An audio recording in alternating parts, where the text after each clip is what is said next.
দলটা আমাদের সাথে নির্বাচন করবে বিরোধী, তাদের নাম কি জানেন? বলতে পারবেন? জামাত।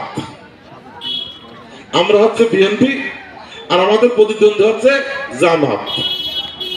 জামাতের একটা নাম কি আপনারা জানেন? আর একটা নাম আছে জানেন? জানেন না, তাই না বাবু? এদের আর একটা নাম আছে রাজাকার।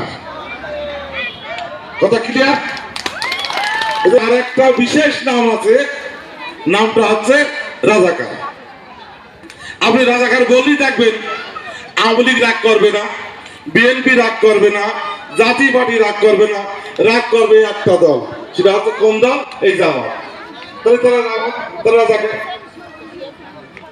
আরেকটা কথা বল, এরা খুব কৌশলী, এরা মিথ্যাবাদী, এরা ভণ্ড।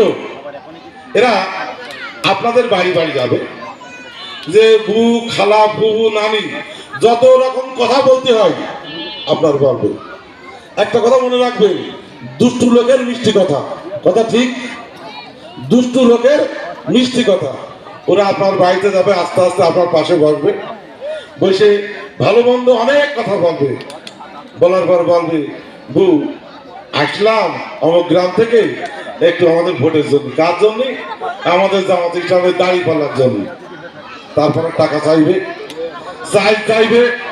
এগুলো কিন্তু আপনাদের কাছে করবে। আপনাদের কাছে আমার অনুরোধ, আপনাদের বাড়িতে তাদের ঢুকতে দেবেন না। কোন মহিলা কোন বিএনপি বাড়িতে ঢুকতে দিবেন না। বলবেন যে আমরা বিএনপি করি, তুমি জামাত করো, তুমি অন্য জায়গায় যাও। আর একটা কথা বলবো মা বোনেরা, ওই যে কি করে জানো, মেয়েরা বৈঠক করে না, দয়া করে ওই বৈঠকে আপনারা যাবেন না। ওই বৈঠকে গেলে আপনাদের ছোট্ট কোরআন শরীফ হাতে দিয়ে বগলের নিচে রেখে, বুরকার নিচে রেখে বলবে যে তুমি কিন্তু শপথ করেছো জামাতে ভোট দেবা। ওদের এমন কোনো কাজ নেই, এমন কোনো খারাপ কাজ নেই যা ওরা করতে পারে না, যেটা আপনারা পারেন না। দীর্ঘ 17 বছর পরে আপনাদের সামনে এসেছি। এই 17 বছরে কাউকে দেখেননি আপনারা।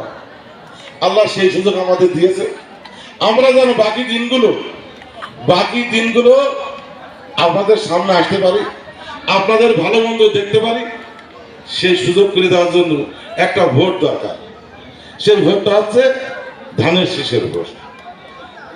আপনাদের কাছে আমার অনুরোধ, আমাদের প্রার্থী হয়েছেন